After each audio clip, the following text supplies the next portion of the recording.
Hi friends, welcome to Raji vlogs. இன்றைக்கி பூண்டு தக்காளி சாப்பாடு தாங்க. வாங்க ஃப்ரெண்ட்ஸ், எப்படி செய்யலாம் அப்படின்னு சொல்லிட்டு பார்க்கலாம்.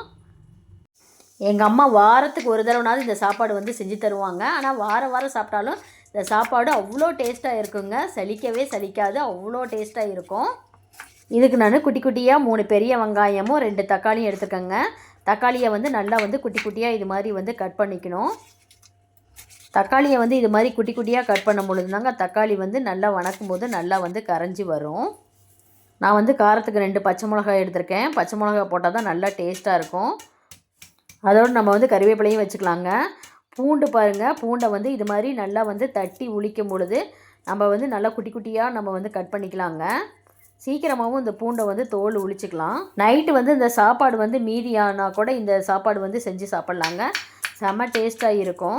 இப்போ பூண்டெல்லாம் குட்டி குட்டியாக கட் பண்ணிக்கலாங்க. இப்படி குட்டி குட்டியாக கட் பண்ணும் பொழுது தான் இந்த சாப்பாட்டில் அப்படியே வந்து சாப்பிடும் பொழுது செம்ம டேஸ்ட்டாக இருக்கும். இப்போது பூண்டெல்லாம் வந்து கட் பண்ணியாச்சுங்க.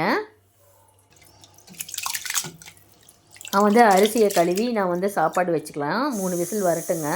நம்ம அதுக்குள்ளார வந்து தாளித்து விட்டுக்கலாம். கடாயில் வந்து எண்ணெயெல்லாம் ஊற்றியாச்சுங்க. கடுகு போடுறோங்க, கடலைப்பருப்பு போடுறோம், உளுத்தம்பருப்பு போடுறாங்க. இந்த சாப்பாட்டுக்கு வந்து கடலைப்பருப்பு உளுத்தம்பருப்புலாம் வந்து நிறைய போடணும். வெட்டி வச்ச பெரிய வெங்காயத்தெல்லாம் போட்டுக்கலாங்க. பூண்டுலாம் சேர்த்துக்கலாம். பச்சை மிளகாயும் சேர்த்துக்கலாங்க. கறிவேப்பிலை சேர்த்து நல்லா வந்து கிளறி விடணும். வெங்காயம் கண்ணாடி பதம் வந்தால் போதுங்க. இப்போது நம்ம குட்டி குட்டியாக கட் பண்ணி வச்சோம் இல்லைங்களா, அந்த தக்காளியெல்லாம் வந்து சேர்த்துக்கலாம். இப்போது தக்காளியெல்லாம் சேர்த்தாச்சுங்க. இப்போ வந்து மஞ்சத்தூள் போட்டுக்கலாம். தேவையான அளவு உப்பு போட்டுக்கலாங்க. இப்போ இது வந்து கொஞ்சம் நேரம் நல்லா வந்து வேகட்டுங்க.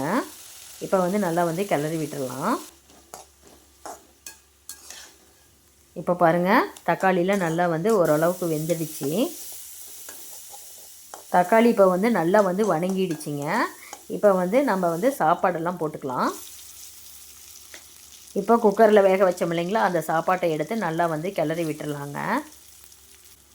எங்கேயாவது வெளியே போயிட்டு வந்துட்டு டக்குன்னு ஏதாவது ஒரு சாப்பாடு செய்யணும் அப்படின்னா இந்த பூண்டு தக்காளி சாப்பாடு செஞ்சுட்டாங்க, நல்லா சாப்பிடுவாங்க.